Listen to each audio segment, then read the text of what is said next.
The long-awaited Season 2 of Tokyo Ghoul has finally been blessed upon us. We finally got in episode 1 of Tokyo Ghoul Route A, and I'm not gonna lie, I was just dying of excitement just to get it, because I mean, at the end of the day, white hair Kaneki is the motherfucking truth, the beast of all beasts. But let's jump into it, because we're gonna talk about it all. We're gonna talk about it all, the opening, the ending, everything. We're gonna talk about it, people. Now, for starters, the opening, I knew coming into this that regardless of what, it just wasn't going to measure up to Unravel. And let me explain, opening 1 of Tokyo Ghoul Season 1, or just the opening in general of Season 1, that is one of my favorite of all time openings. I listen to that opening almost every day. So that speaks volumes. So I was not going to come in here and compare it to that, because there's no comparisons. However, I just did not really feel it. I mean, it was just a picture of Kaneki, and as it went on, like, he cried a tear of blood, which it looks alright, I guess, the picture itself. But for an opening, especially when you're coming from something that is practically an iconic opening, it's on the road to becoming iconic, Unravel, and you come to this, it's like, even without the comparisons, just as an opening, standalone, it just didn't do it for me at all. The song or the visual. I mean, the visual looked cool, but it's an opening. You're supposed to have things moving around and everything, and it's just like a still picture. I don't know if maybe Sui Ishida just wanted to do something artful, because I do know that he had quite a bit of input on certain aspects. And as far as the ending goes, I like the ending song definitely hell of a lot more than I like the opening song. The visual is cool, and I actually heard that the visuals for the ending were drawn by Sui Ishida himself, so that's pretty fucking cool. But just in comparison to the opening and ending of Season 1, they just don't. They don't in any which way, in any form. So there's that. And when, the opening plays and the ending plays, I will just continue to play Unravel. Now with this, it almost feels as though this was, instead of Season 2, it was Core 2, meaning that, like, oh, we took like a few month break and then we're back at it, instead of like, a whole different season, because it literally picks up where it left off, like literally in the between fights with things going on or whatever. So it didn't feel as though this is like a whole new season, like new events, everything. It was like picks up from where the last one left off. Like, in all honesty, we should have had this as episode 13 of the original Tokyo Ghoul, but then again, this is kind of going its own route, which I gotta say, for the first 12 minutes or so, it was canon for the most part. Everything was like, okay, this happened in the manga, that happened in the manga. Some of it was a little bit switched around, the events or whatever, but ultimately the first 12 minutes or so of this episode was from the manga. So good stuff there. But I came into this knowing from all the spoilers I heard and everything that this was going to go its own route after some given point, and it's been a lot of miscommunications as to what this was going to be about. So the first 12 minutes or so was basically like, okay, it happened in the manga. Now, one of the pivotal moments that I got to talk about right here was where Kaneki and Toka are alone, and it's like, okay, what the hell is going on? Like, she's trying to talk to him. You could definitely see that at this particular point, Toka's not a dumb girl by any means. I mean, we've seen that a big part of her is like, a scholastic side, that she wants to do the school stuff or whatever. It's almost as if she already knows, upon seeing him with the white hair and the look in his eyes and everything, he's completely different. And that is almost her first words is basically almost a plea, like, oh yeah, you're gonna have to change your hair and everything when you come back to Anteiku, because at this point she already knows. I think she's already has a clear indication of, this guy is completely different now. That's her, like, you're gonna stay, right, basically. And when he says, no, I'm gonna go join Aogiri, first of all, a lot of suspense building with this episode, a lot of things was just like, what the fuck? Who is this shadowed out? Why is he joining Aogiri? Who's this little girl that keeps popping up all around? What the hell is going on? So it's definitely raising a lot of questions. It's like, what the fuck? But the way they did that scene, because in the manga it was different, and I'm not going to give too many spoilers away, because I do want everybody possible that is interested in the manga to go read that bad boy, because the Tokyo Ghoul manga is amazing, insane. But the scene, the way they depicted it in the anime, and especially since they're going a different route with it, they made it more romantic. They made it more just Toka and Kaneki having a conversation, and when he was going away, mwah, to the OST. The best song in the entirety of this episode, fuck the opening and ending or whatever, the best song was the song that was playing while the ash or snow, whatever the hell that was. I think that was ash. I might be mistaken. That might have been snow or whatever, because I think it actually went well with the lyrics as well.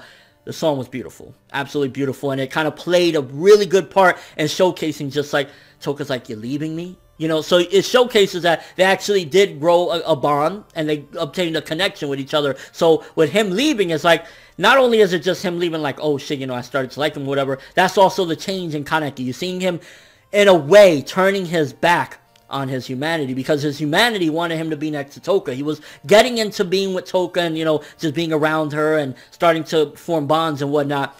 And him turning his back is symbolically him basically saying, I'm a ghoul now. This is what I gotta do. But let's backtrack a little bit. The whole scene where Ayato's torturing Toka, I'm glad seemingly no censorship. Really fucking good, because censorship was killing it. But I saw the blood, I saw him biting into her and everything, so seemingly no censorship, and that was gory as fuck. It was like, Ayato, you fucking animal, why are you doing that to my Toka? I want to kill you, bro. But something that they took out, which I'm really disappointed, and I mean, at the end of the day, yeah, the manga 100 times better. Like, as far as the fights go, all of these fights, whatever, they rushed them and kind of wrapped them up really, really quickly. The manga did all that better, but we don't need to do that, because we already know we're going to have 8 million people in the comments doing that. So, yeah, we get it. The manga did it. The one scene that I'm disappointed mainly, the 103 bones. And again, because I don't want to spoil anything for the manga readers, I will just say that some really epic shit happens where Kaneki and Ayato fight, and something amazing was supposed to happen that was skipped out. Now, maybe at the end of the season, they'll bring it back and make it so a way that they could connect the end of this season to whatever the hell they want to do, you know, like connected to the manga or something. I don't know, maybe, or whatever, because they skipped out on a very epic scene that I really thought was going to happen based on how the info was coming out, because it's just been a hell zone trying to figure out what the hell Tokyo Ghoul Route A was going to be about. But I'm guessing Route A is Route Aogiri. That's what I'm guessing the A stands for in Tokyo Ghoul Route A, because it's like, yeah, he's going with Aogiri. But just, yeah, I was disappointed because that scene was supposed to be so amazing, although I am glad they kept in the scene of shut up, I'm talking. Like, that's when you know Kaneki is like, motherfucker, I'm a beast, bro, I'm a beast. And I know this is random, but did anyone else feel like you were looking at Kakashi Sensei for a second when he had the mask on? I was like, Kaka Sensei! And when Noro came, I was like, Noro, fuck you, man. You just interrupted something, bro. Noro, eat a dick! We also got a little bit of that Shinohara. Again, this is one of the faults of the anime. They didn't really talk much about Shinohara in season 1 or whatever. They didn't get much of his characterization. I don't even know if he was mentioned, to be honest with you, but we got a little bit of him in the Kakuja armor, kind of having this fight with One-Eyed or whatever. You can see that One-Eyed is a fucking beast. He is just blowing them back. So you can definitely see the level of skill that this one person has. Just imagine if there was more ghouls like that. If there was more ghouls like that, they would have a hell of a problem. But definitely, as far as art, animation, all of that was really beautiful. I definitely noticed that the coloring seemed a little bit brighter, maybe. The color palette that they used, it seemed a little bit brighter. I don't know if they did that since they're not going to be censoring much or something, but I definitely felt like the colors were a little bit brighter in this episode opposed to like a lot of the stuff that we saw in season 1. And then a couple of extra mysteries as well, because again, I felt like this episode was building up a lot of suspense. Like, who the hell was that little girl that was like, you know, or little boy, we don't even know what the hell that is. We don't know what the hell that is. And back at Kaneki, was that the reason why he joined the Aogiri? How did that happen? I think we need a little bit more exposition into that. What was it that made him join? And did he get an invitation? Was that the invitation? What's up with that? Also, we had somebody shadowed out with 2 girls there. So another big suspenseful moment that was set up there. And then we had some clowns saying we get the last laugh. Manga readers, you know how I feel right now. I will say that and leave it alone. And in all honesty, a very good first episode. I mean, it doesn't feel like season 2. It honestly feels like core 2 again, like just picking right up where we left off or whatever. But for what it was worth, it was like, yeah, like I'm going to treat the anime as its own experience. I'm not going to keep on comparing it to the manga. There were a couple bits that I feel they rushed out and missed out on completely. Tsukiyama's fight, we should have had more of that. You know, 103 bones, we definitely should have had that, no questions asked. So they did skip out on shit, but as far as just for what its own thing that it's basically become, you know, Route A, so to speak, it was pretty fucking good. It was pretty fucking good. I just loved seeing Kaneki going in and the complete change of his characterization from who he was to who he is now. That character development is fucking real. And again, I mean, as a hard fan, I would say I'm a hardcore Tokyo Ghoul fan. I definitely felt that some of the essence and some of the presence of the manga was in there, even though we're going our own way. But let me know what you guys thought of the premiere. It's been waiting. We've been waiting. It's like an event right now. It's like, did you feel it?